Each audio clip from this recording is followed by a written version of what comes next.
Court of Appeal debunks alleged resignation of a member of the presidential election petition. Court Justice Bolokoromo Ugo.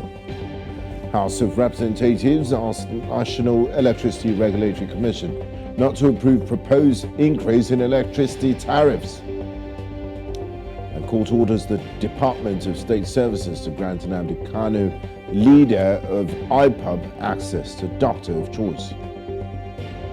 And outside of Nigeria, UK sanctions Wagner officials in Mali, Sudan, and CAR linked to African killings in Turkey. And Kenyan President William Ruto says opposition using protests to sabotage the economy. Tonight on Politics HQ, I will be joined by Baba Yusuf, a policy analyst who joins us from the nation's capital, Abuja, and Lester Wilcox, immediate past chairman of ICANN in Lagos. I am Genga Borowa. Stay with us, Politics HQ. We'll be right back.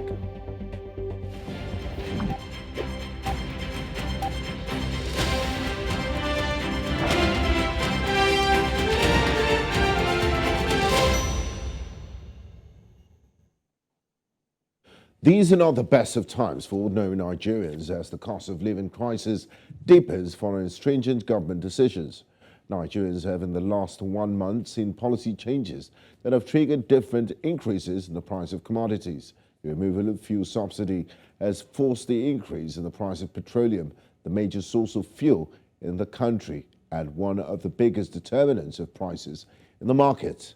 Although the cost of living of the average Nigerian has more than doubled in the last few months, household income and wages have barely risen, with every social class lamenting about the current situation. The introduction of palliatives has been greeted with stern response, and the government has since rethought its moves and strategies. Voices from the streets say the current government is not popular at the moment, with the coming days expected to give more into its plans to ease these difficult times. Now, joining me tonight for this discussion is Baba Yusuf, a policy analyst, who joins from Abuja, and Lester Wilcox, immediate past chairman of ICANN in Lagos. He joins from Lagos. A warm welcome to you, gentlemen, and thanks for joining me on Politics HQ. Yeah, thank you for having me. Good evening to the esteemed viewers. It's a pleasure to be with you. Thank you very much. We're happy to have you. Now, I'd like to start with you, Lester. Just yesterday, the president Bola Ahmed Tinubu met with the Vice President Kashim Shettima and Senate President Godswill Akpabio, along with state governors, to address the impact of the subsidy removal on the population. What do you make of this meeting, and do you think it would lead to anything tangible that most Nigerians will be happy to hear about? Thank you once again. Okay, let me also salute the administration. It's an administration that is supported in and out. As a matter of fact, let me also say that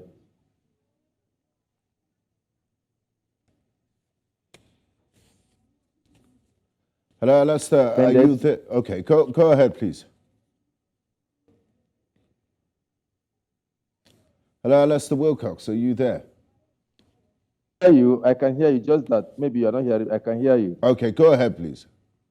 Okay, so I'm just laying the foundation to say that let me salute the government for some of the bold steps they've taken so far. It's quite bold, and this is a knotty issue that has transcended policy analysis and policy direction of government right from the time of Ibrahim Babangida,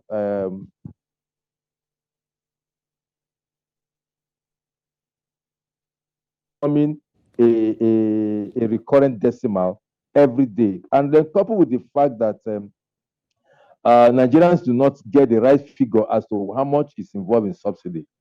A lot of bogus figures are being flown around in terms of what's our consumption and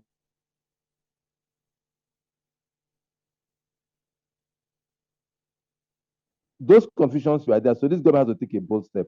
But for me, really, like you asked, there were a question, what is happening with the the current meetings that is being held. For me, it's like trying to close the barn after the horse has escaped. You don't close it. I mean, you don't wait till the horse escape. They start closing the barn, and that is what is happening right now. What?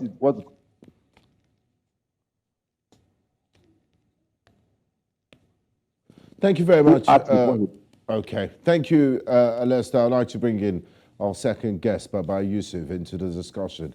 Now, the distribution of palliatives has been proposed to cushion the effects of fuel subsidy removal. In your view, what would be the most effective approach to ensure a fair and equitable distribution, considering Nigeria's diverse population and regional disparities? We've seen that the government has made a U-turn with regards to its planned distribution of 8,000 naira for the next 6 months to the most vulnerable in society. What would be, in your opinion, the best way to distribute palliative measures, and what is the best type of palliative to propose to the government? Thank you for having me, Gwenga. I'm very happy that Mr. President has demonstrated that he's a listening president by reversing that initial, plan to disburse 8,000 naira to less than 10% of the 133 million, multidimensionally poor Nigerians, because the methodologies wouldn't have been practical. And some of us thought that amount is not even the kind of money we should be saying we are disbursing.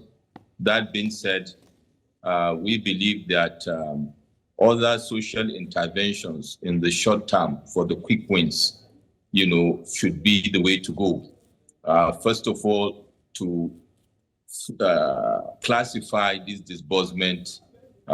First of all, we have the working class people that have to go to work, civil, public service, public sector, private sector. We heard discussions about procurement of buses and all that, much as I don't really agree with that, because we have a procurement timeline for those vehicles. We have maintenance costs and recurrent costs on those vehicles, and then mapping where the locations will be for uptake. But while that is done, also, government can find ways and means to support the existing transportation network, which is another way of supporting those people that are in the informal sector, the take care people, the bus drivers and all that are already in the system, and find ways and means to provide a financial support system for them to provide rebate for people that are transporting in, from one location to another. The next class of people are those multidimensionally poor who are also not within the safety net of the organized labor, who possibly may not even have bank accounts that you will credit, to them, and to have access to them through, different framework of reaching out to them. The challenge may be using the legislatures, maybe at the federal and state level, may be a far-reaching thing, but using the state governors will be very key to reach out to those people and see how we can be providing periodic interventions, whether it is monthly or bi-monthly, by way of essential commodities. Remember the COVID-19 interventions, but in this case, if we have a Mr. President that will not allow what happened during the COVID-19 to happen, where people were hoarding those essential commodities in warehouses to share to friends and families, I think that will also help, because essentially people want to have access to that food, to be able to support in the short term, while we look at the other provisions within the framework of what Special Advisor to the President reeled out, on behalf of the President, the mid to long-term interventions, curtailing food crisis by supporting the farmers to produce, and all the other interventions. So I believe these are the ways to go to support the informal sector and the formal sector, by providing the essential services and the essential commodities, rather than providing cash back. Now, Baba Yusuf, before I move to Leicester, I just want to follow up on what you just said. We have over 100 million multidimensionally poor Nigerians. Looking at the socio-economic structure of the country, do you think the subsidy removal was well thought out?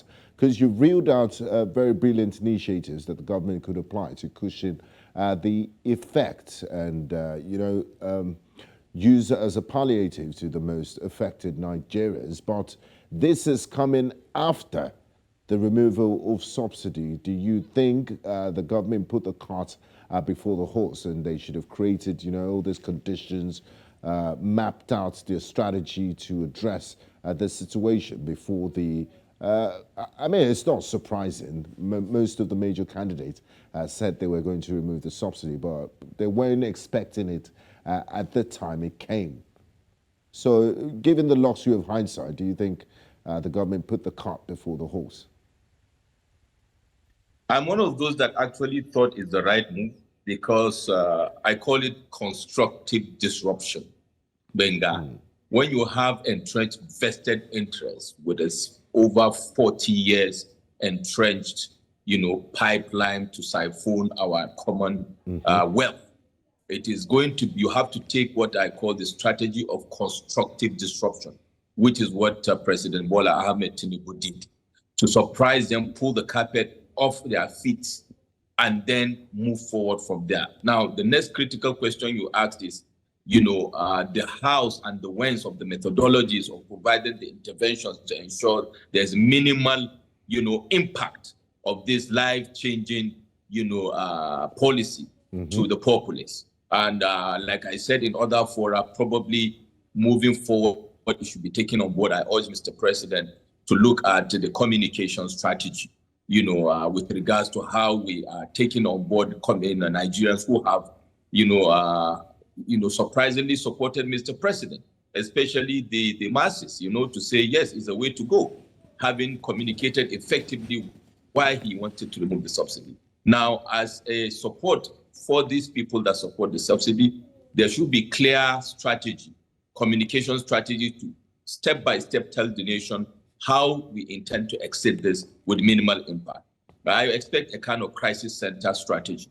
We're going to have had a crisis center, strategy with the seriousness of the issue that week in, week out, the handlers of Mr. President are communicating where we are, what we are doing, and even when we have this kind of disruptions with regards to increase in price, to anticipate, inform people, and have countermeasures, moving forward. But the timing for me is right. Of course, people in the opposition party will seize the moment and say maybe they wouldn't have done it so, but not with this canker, in the system. But moving forward, I expect clarity of purpose with clear action plans from now to the next 6 months for the populace to continue to engender confidence in the populace and gain more trust for people to actually, take on board. And I look this opportunity to also say part of the strategy must be a front-facing, top-line acceptance of leadership by example.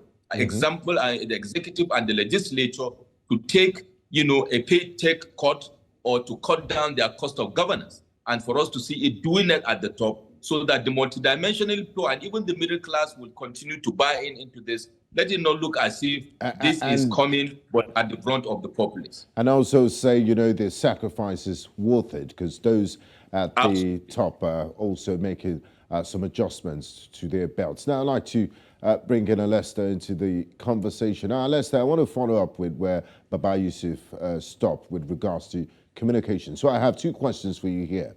The Independent Petroleum Marketers Association of Nigeria appeals to Nigerians for understanding the petrol price increase. How might this understanding and appeal by the petroleum marketers shape the public's response in the government's response in managing the fuel crisis? And also, the NNPC claims that the market forces are responsible for the petrol price increase, asserting that there is no fuel shortage. How transparent and accountable is the government in communicating such decisions, and what measures should be taken to ensure public confidence to know that, we're on top of this situation as a government? Well, thank you. Like I said, I am not. From the years I've studied the president even while as governor and all his activity, he's not a man that does things before he thinks. He's a man that thinks through issues before taking action. We saw that display in Lagos when he was governor, and in all his life, he's someone that is thorough. But I wouldn't totally agree with my colleague as to the term destructive action that you don't put the cart before the horse. Even after the elections, when because like he said, and I agree, for which we know that at some point the subsidy issue must be put to rest, and all the three major candidates, all in their campaign talked about the removal of fuel subsidy. Every one of them. So even the backlash we are getting today from the opposition, especially from the obedient group, and all the caricature we see on social media, for me, it's a non-issue, because even if any other candidate has won, fuel subsidy will have gone. But how it will have gone will have been the issue. Now, President Bola Ahmed Tinubu had about 150 days after the election to know that he was removing fuel subsidy. So at that point, with his policy direction, will have thought out of this palliative that was supposed to be rolled out. And as he was mentioning at Eagle Square, subsidy is gone. By the time he gets to Aso Rock, those policies, those well thought out palliative or well thought out remedial action will have been rolled out. So that's for me, that's the missing link. And I think even the handlers today are having Herculean tasks in bringing Nigerians to understand. Look, like I said, it is clear to everybody that the way we are going, with all the figures being brandished, some people put it at 7 trillion, 9 trillion, 10, whatever trillion that is being expended on subsidy. The way we are going, certainly subsidy, and of course, like I said, all the major political actors agree that subsidy will go. Now, back to your question. Today, Nigerians are not listening to NNPC, neither are they listening to independent marketers. All they're after is the fact that there is hardship on their pockets, and there is, and just like yesterday, we all wake up to a sudden shock as to almost 20% increment in the price of fuel. Now, if you say you have deregulated the market, what is the role of NNPC fixing prices again? So for me, that is the missing link as to the credibility or the honesty of the actors. I'm not talking about the president, now of the actors. Because as of today, NNPC has not given Nigerians the template upon which these prices are arrived at. And that is what, for me, at the labor unions... I mean, the template is market forces. It's market forces. No, but okay, what is market forces? We should know a liter cost X, cost insurance and freight is X amount. Bank finance charges, X amount. Distribution cost, X amount. Landing cost, X amount. That is the template that we want to see. But you just tell me market forces. How do I determine what is market force? Market force that has no fundamentals. There must be a fundamental that will lead to a price. Now, for NNPC saving, the first time they fixed the price at 488 in Lagos and almost 5 something in other states, we just took it like that. Now, they woke up after about 5 weeks, and they just increased by 20%, or more than 20%. And so nobody has seen the template, and that is what is making Nigerians not to be. No, I mean to see some flaws, which I see even from my professional point of view. I see that flaws. So not to talk of the common man on the street that will not understand what is happening. Nigerians, NNPC or whoever, should give Nigerians the template. Now, at the X amount of naira, I mean at X forex, I mean at the X price of dollar to the naira, this is where we are. This is the effect, and this is not the effect. This is the effect. And you said you've deregulated the market. Allow me to go and buy my fuel. Allow me to import my fuel. Allow you to import your fuel. Allow you to do that. Anybody can get it cheaper. So you don't take an action. You now start looking for solution. That for me is not the hallmark of PBAT, President Bola Ahmed Tinubu. He is not a man that is given to taking action and then start looking for remedial action. He thinks through his processes, and he will have done some work. And that is where Nigerians are faulting, and that is why the opposition are not getting some mileage from Nigerians who are disgruntled, who have seen their pockets being drained down, who have seen this happening unsuddenly. And you are talking about two major policies at the same time. You are talking about the floating of the naira, that is margin of the exchange rate within the black market and the on the official market, which can never work, because at any point in time, the black market will keep dragging the official rate upwards. And we've seen it now. So, and then you are talking about removal of first subsidy that will seriously impact on the pockets of those who have. And let's get one thing clear: fuel is not only used for driving of cars. People use more to generate energy for energy purposes, because every Tom, Dick, and Harry today in Nigeria needs fuel, need PMS to power their business, to power their houses. So it is not only for those who drive cars. So whenever the argument is we are subsidizing the rich, we are subsidizing only the rich, we are subsidizing corruption, I tell people something. Let us look at it holistically. Everybody today in this country needs PMS to generate its own energy, because the power supply system is epileptic and is even in most cases non-existent. In my house here, it is now witchcraft. I see them as witchcraft, because they will give you light in the daytime when all of us are away to work, and by 7 o'clock in the evening, the light goes off. Okay. So I'm forced, everybody is forced to now revert to PMS. So we are. Yes. So that's, for me, that's the issue. It's not just throwing money, 8,000, whatever money they're going to throw today. It has already defeated, the backlash has defeated the purpose. And so whatever palliative has to come must be well thought out, that it will touch the nitty-gritty of society. Thank you, Lester. I'd like to bring Baba Yusuf back into the conversation. Now, Baba Yusuf, the tough decision has been made, and a lot of people commended Mr. President for having the fortitude and the willpower to take this very strong decision. Nigerians were still adjusting to the 500 naira margin, and then they got a shock in the last few days when it spiked to 617. How can it make sense to ordinary Nigerians? How can the government strike a balance between market forces and protecting the welfare of the people, the Nigerian people, when it comes to setting fuel prices and implementing economic reforms? Because at the end of the day, we know how much the price of commodities are tied to the increase in petrol price, and how there's a direct relation and it leads to inflation. The opposition PDP describes the current petrol pump price as extortionist and provocative. How can the government effectively address these concerns and alleviate public dissatisfaction with fuel prices? A lot of people are not happy. I'll go back to what I said earlier, Benga. It's very simple. A decision has been taken. We have to be front-facing with regards to how we move forward. And like I said, there should be a communication strategy. There should have been one.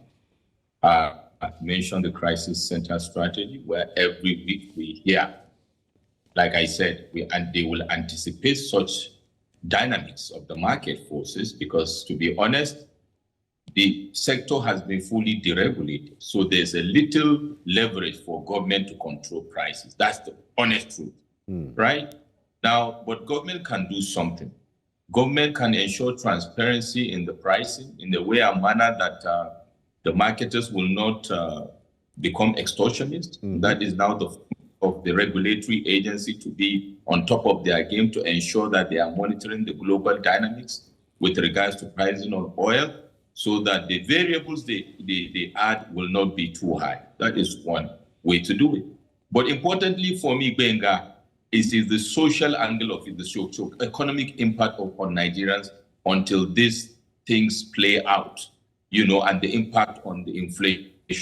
So like I said, if, for example, it is anticipated and it is communicated, and before then, the social interventions are in place, like I mentioned, not transfer of the methodologies adopted during COVID for the downtrodden, with regards to essential commodities, rather than procuring vehicles that will now become another contract scam, the existing, transportation networks and owners, to see how they can be paid to subsidize significantly the cost of movement for workers and for SMEs and nano, enterprises to do their businesses. These are the kind of interventions I expect to see as quick wins, and then to be looking at the mid to long term. But to have a dashboard that transparently tells Nigerians what is going on at that level, week in, week out. And that's why I talked about the crisis center, because the populace needs to see the seriousness and understanding the respect of the sensitivities and the sensibilities of Nigerians at this point in time. Like I said also, to hear in the next few days that Mr. President, and especially the legislature also, have all made some critical sacrifices to say, we are in this together. Some days ago, I was in another forum where I was criticizing the 70 billion improvement of working condition of the legislature of the 10th Assembly. Less than 2 months after they come into this, dispensation, they are fully aware of the impact of the removal of subsidy. Those are the missteps that I'm seeing that need to be corrected.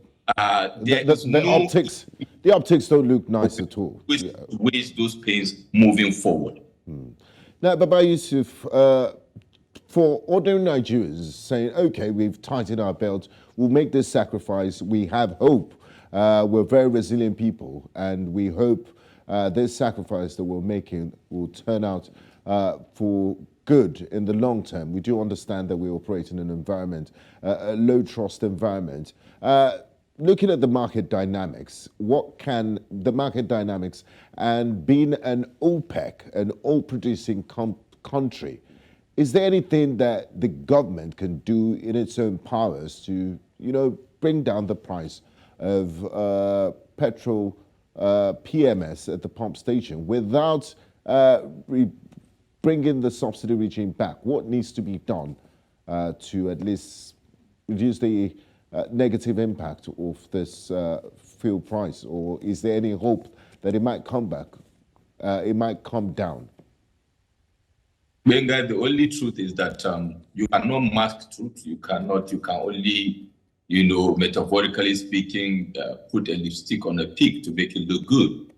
But the reality is, if you deregulate a market, you cannot come as a government to say you are controlling that price. So you come with social intervention, you come with economic strategies to try to contain the impact, first of all, the immediate impact on the populace, and then secondly, mid to long term, to see how you framework your economy to be more, productive, and to see how you can counter the inflation mid to long term. That is the only way to do it. You rightly mentioned a very important point. We are a member of the OPEC, so we cannot be, isolated from the global economic dynamics of oil and oil politics, which with the Ukraine issue and all that. So these are realities we have to face. We have an act, we have a law, the PIA, the Petroleum Industry Act law, PIA, which we have to comply with. So it's either we want to continue to do this, to swallow the bitter pill, albeit to provide what I call the anesthesia. Yesterday I was telling someone, the way we are going now, unless these palliatives come in play, is like undertaking an open heart surgery without anesthesia, on the populace. We expect this thing, and this thing won't take much of a time. The framework has been there. Like I said, we can borrow the template of COVID because we have things to do right now, quickly impact. Bring people of proven integrity, Benga, to drive this process. And like I said, a dashboard, process. Nigerians are resilient and all that, but it shouldn't be taken for granted. And I believe if from the top line leadership, there is leadership by example, the sacrifices will be made in the next couple of days by way of statements from the president across the strata, across the three arms of government. And when we see these interventions coming in, transparently also at state levels, because what happened during COVID leaves much to be desired. So this is not just a function of the president. And while we're at it also, interventions also have to come at state levels. Let us not forget we have governors at subnational level. Have responsibilities. So it's not as if we have one president that is sitting there that is supposed to provide all the solutions. I have not heard any communication from the Governors Forum, Nigeria's Governors Forum. Hello, we need to hear that from them. What are they doing? What do they have for Nigerians? What do they have for their citizens, their indigents of their state with regards to their own creative, interventions? We want to see value innovation. What are you doing in the short term for the people? It's not just something from the center. We are set to see something also at the state level, because every state in Nigeria is peculiar in its own nature. And the governors are indeed closer to the people. Okay. So they can have some to provide for the people moving forward. That is the way to go, Benga, with this situation. Thank you very much, Baba Yusuf. A fine place to go on a break. When we come back from the break, I'll be taking Alexa up on where we left off with observations regarding state government's collaboration with the federal government to address this current issue. Do stay with us. This is Politics HQ on News Central Television. We'll go on a quick timeout, and when we return, we'll continue our conversation. Do stay with us. You're welcome back to Politics HQ and News Central Television, and we're currently discussing the removal of fuel subsidy and the increase in petroleum premium motor spirit price that has risen to 617 in some states and higher in some other states, and the government's response to providing palliative measures in dealing with its effects for the people. And joining me on this conversation, I have Baba Yusuf, a policy analyst, joins us from the Federal Capital Territory, Abuja, and also Alistair Wilcox, the immediate past chairman of ICANN in Lagos and a public affairs analyst. Thanks for staying with us, gentlemen. Now, Alistair, I'll pick up from where we left off. What are your observations regarding state government's collaboration with the federal government to address the current economic challenges? How critical is this cooperation in implementing effective solutions? Because, you know, some observers have said the state governors are like emperors, and everybody looks to Abuja for solutions, and all the problems are in Abuja. So they almost seem to get out of jail free card when it comes to governance in Nigeria, and everybody puts the blame at the table of the chief executive of the country, the commander-in-chief of the armed forces, Mr. President. So what can governors do? I know Bayelsa State has launched, did roll out some brand new cabs to ease public transportation. But beyond that, what can state governors do to mitigate the negative effect of this subsidy removal?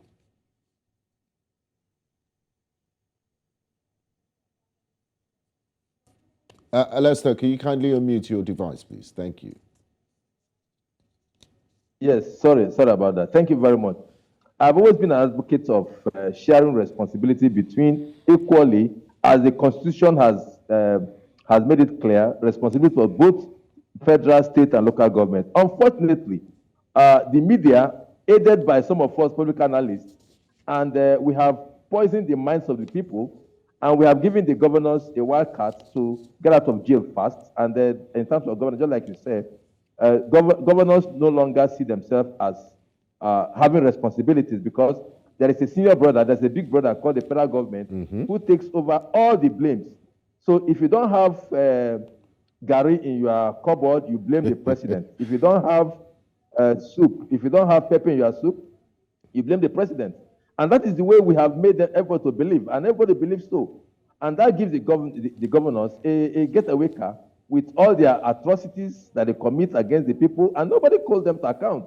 Because even in the media has not popularly educated the people. And even we public affairs that come on radio and TV to even express, we poison the minds of the people. All we talk about is the president or the Abuja. And of course, Abuja can do little or nothing with respect to constitutional requirement. Now, back to your question, the state governors have been those in the forefront of fuel subsidy removal, because they believed that they are getting lower funds, a lesser fund because of fuel subsidy. And they are right, because only the federal government manages fuel subsidy account. So whenever anything NNPC say that they pay, is what they say they pay. And so the state governors, the state government do not have access to that. So they just pay them from the federation account, whatever that is left. And so, but with the removal of the subsidy, they will get more federal allocation. Yes. That's where I'm going now. Right now, the state governors are going to get more more money from the allocation. Remember, where I learned, I don't know how true is that for June FAC, about 1.6 trillion is to be shared.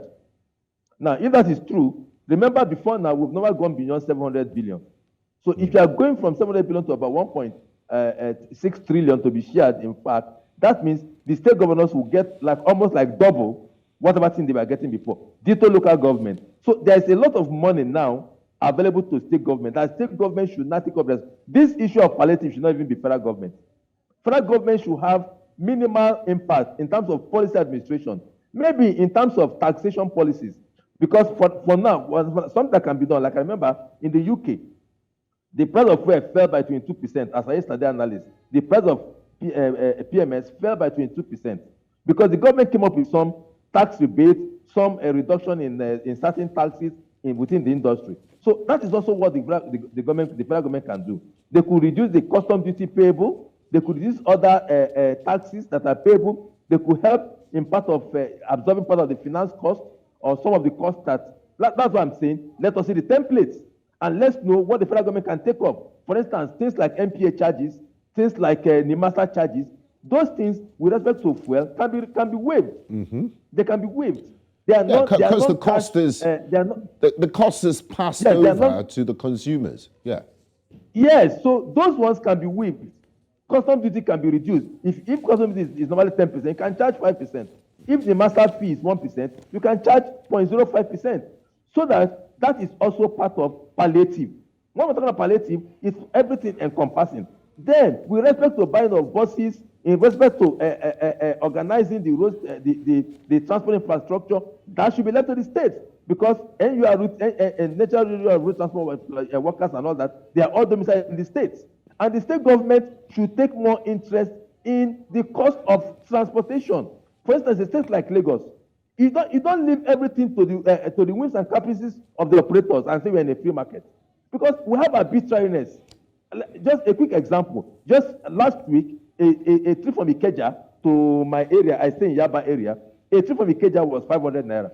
Now, by increase of less than 100 naira on a liter of fuel, they have increased price from Ikeja to Yaba by 200 naira. That's a bit, there's no economic computation about that. That's arbitrariness. And that is where the state government should take interest. Because if you leave it to the operators, they will always fleece Nigerians. Exactly. Nigerians are gullible to be fleeced because they felt they don't have anybody that will fight for them. But if the state government, which is even the local government, that is closer to you, that could sit down with the transport operators and look, let us review your cost. Let's even see your cost. Why are you charging so much? Couldn't you have charged, the price level in Lagos today with transport could be half, and they will still make a substantial, decent margin on the operation. But because Lagos is a place but we do operate a free market economy, so you don't expect price controls. Yes. When you say free market, there must be protection, and that's what I'm talking about palliative. Okay. When you say free market, there must be protections, and that is where, because you don't leave people to be so vulnerable to the operators, because the operators have a cartel, and they felt you cannot do anything. The time as it is done. So these are some of the things that the state government should do. State government should provide corridors. State government should be the one that will provide vehicles. They need to provide more vehicles and operate just like Lagos is operating the BRT. They can increase that and then make it cheaper because they run on diesel. And remember, Nigerians are not looking at something that we just charge arbitrary pricing with respect to and that's where government needs to come in to regulate. Now, the price of diesel has dropped by more than 30% since May 29. The price of diesel has dropped more than 30%. And most of these buses run on diesel. Yet they're increasing prices because the price of fuel went up. So you can see the dysfunctional. There should be some level of consumer protection from the government. Thank you very much, Lester. Consumer protection yes. and intervention of state governors with regulating some of the things that we do. Not only they can't just. Nigerians can afford to let governors fold their hands and wait for policy direction from Abuja alone. I'd like to bring back Baba Yusuf into the conversation. Now, Baba Yusuf, there's a new sheriff in town, and he's made some really tough decisions, and it's also enjoyed some honeymoon. We could still argue that we're within that honeymoon period. Now, with the value of the Naira plummeting and businesses shutting down, what long-term strategies could the current government employ to promote economic resilience and reduce vulnerability to external shocks? Because, this shocking policies were not even given in small doses. It's a shock. Things went almost 100% before May 29 and today, and we know the amount of multidimensionally poor Nigerians that we have and the shock to the system. But people haven't gone to the streets, and there's a lot of hope that it could do something and ride the storm. So what does the government need to do to promote economic resilience and also reduce vulnerability to this shocks in their policies? First of all, leadership by example yet again, for want of sounding like a book record going back. We want to see sacrifices being made at the top across the arms of government. One. Two, economic strategy that will promote and engender productivity and production economy rather than an importing economy. To support our agri-value chain, especially in the short to mid-term. We've seen some of the key action points reeled up by Mr. Dede Alake, laudable, to support the local production. Mid to long term, also our manufacturing sector. But then, of course, one may say the nexus of production is energy. And for now, PMS and diesel drive our energy, and to that, production will remain high if the market forces are free to increase or reduce. Of course, one may use diesel as a case study to say, in the last 7 months or 1 year, we saw how the profile of cost of diesel tapered down a bit, and that is the expectation for diesel. I mean, for PMS. PMS. So, mid to long-term economic strategy, we have seen in the renewed hope agenda of Mr. President when he promised Nigerians what he will do when he becomes president. I will expect activation of those promises within the framework of strategy and the blueprint, policy making, and all that. Also, one very important point while I'm at it is a soft issue. I need to say this, and this goes to the handlers of Mr. President, the ones that are there and the ones that are. Please, we would like to see, high level of respect for Nigerians and empathy in communicating throughout the policy. I see in some forums, some of them speaking with a sense of entitlement as if we should just take this and it is what it is. We would like to see sensitivities, we would like to see empathy, to understand that we are taking a lot, especially the multidimensionally poor. That will engender confidence and continuous support for the government. So it will now boil down to the economic team. We expect in the next couple of days we'll have a cabinet that will be in place to drive the economy. And I think that will be a critical success factor for Mr. President. But then again, we'll need to come back to talk about the subnationals. Driving a country like Nigeria and turning around an economy like Nigeria is like trying to turn around a train, or for some of us in aviation, how to turn around an aircraft. Yeah. You don't just hit the wheel and it goes and you go left or right. It has to be tactically done, it has to be technically done, it has to be strategically done. But there are more quick wins that will be gotten at the subnationals. Mr. President signed into law some legislations that were done at the twilight of the President Muhammadu Buhari's administration by the 9th Assembly that have given state more powers, for example, to generate their power and their energy and other support systems to be more result-oriented and more impactful at the subnational level. They are closer to the people. So there must be some kind of what I call policy cohesion and correlation between federal and state. But where the state can operate in a modular fashion, we want to see, like I said earlier, some creative thinking, some critical thinking with a view to, catalyze economic activities in a way and manner that there will be succor, for the people at the state level. And that goes to all the governors. And then at the National Economic Council level, to see some synergies of creativity to engender productive economy. Let us also be clear that this will not be will not see immediate impact. We'll see them to mid to long term. And that is why we are talking about palliative. And I will say this, I won't want us now to move from a subsidized economy to a palliative-driven economy. We want the government to tell us the timeline within which they will provide that palliative to go pari passu with the economic turnaround, so that at a point in time, people will be able to stand on their feet again, and the vagaries of the economic downturn now will be yielding results so that people will be able to move ahead in their life. A life living in palliative is not a life with traction. So we should agree that within 6 to 7 to 8 months, this will play out in a way moving forward. People will be more independent, self-sustaining, self-reliant, with impact to the economy.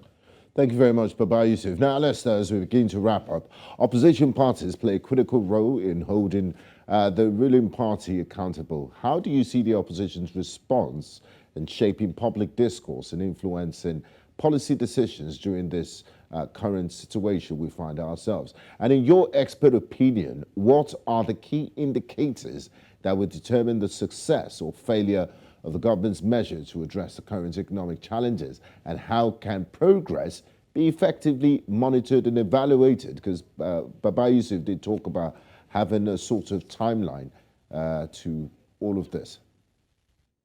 Yes, the opposition will always be opposition. Unfortunately, in Nigeria, we have destructive opposition rather than constructive and creative opposition. We just left an election, a very bitterly fought election, one of the worst bitterly fought election in our history, and we just finished that. And the matter is still in court. A lot of people have still not recognized this president as their president because they are angry and bitter about the elections and all what. So it's not unexpected that the opposition will take the stance they are taking, even the opposition and everybody agreed to the fact that the fuel subsidy had to go. It's a thing that must go, has to go, yes. So they always play the opposition in order to see themselves as saying, we told you. It's just that kind of, we told you, this is a wicked government and all what not. So they will always be the opposition. And just like Baba Yusuf said, it is also good for the government side, to continuously, with all sense of responsibility, do not lord it over Nigerians. Dela Lake is a good communicator, but at some point in time, his body language is always showing the opposite. Now come very clean to Nigerians. And that's why I would keep asking that NNPC or whoever must release to Nigerians the template upon which this president arrived at. That is the transparency Nigeria want to see. Mm-hmm. And if that transparency is there, then Nigerians will be able to understand what is happening. That even when the opposition tries to pull the wool over their eyes, Nigerians, the focused ones, will understand. Even right now, both the supporters of the president, I am a 150% of the president, and the antagonist of the president are on the same boat in this now. Where they are seeing themselves that their pockets are drying up and they are seeing some hardship placed in their face. So it takes the handlers to communicate, and whatever palliative or so-called, like I agree with Baba Yusuf that we can't live in a palliative-driven economy. We must live in an economy that engenders growth and that ensures that hard work pays and people are not just folding their arms and expecting subsidy and expecting things to turn. No, that's not the economy I'm expecting. I'm expecting that whatever plans and policies the government will use, tax incentive must come to play a lot. Tax incentive that which will include the custom duties, the other charges that known by government agencies. This is not the time that the people are asking for increase in the price of electricity. This is not the time for it. This is not the time for legislators to talk about their own comfort and that is lording it over the eyes of Nigerians. No, this is not the time. This is a time for everybody to show sense of commitment and responsibility. But they have 4 years, so they can always enjoy whatever they want to enjoy. After now, the president and other leaders must show that leadership style, must show that quality leadership to say that we are servant leaders and we are with you on this thing. And like I said, and I'm repeating it, the state governors, the local government authorities must rise up because they are more closer to the people. If there's any way they could help the people with their own domestically ingeniously made policies that will cushion the effect, is it in transportation? Is it in whatever? Because what is affecting people is transportation. I tell you, if transportation issues are addressed. Lester, we could go on and on, but fortunately, we're out of time on today's program. I'd like to say a big thank you to you, Lester Wilcox and Baba Yusuf, for being such distinguished and panelists on today's program. I do appreciate your contribution and your insights to the program. Thank you. Thank you for having me, Ben. Anytime, man. And this is where we draw the curtains on today's program. I am Benga Bora. Thanks for being a nice company. See you next time on Politics HQ.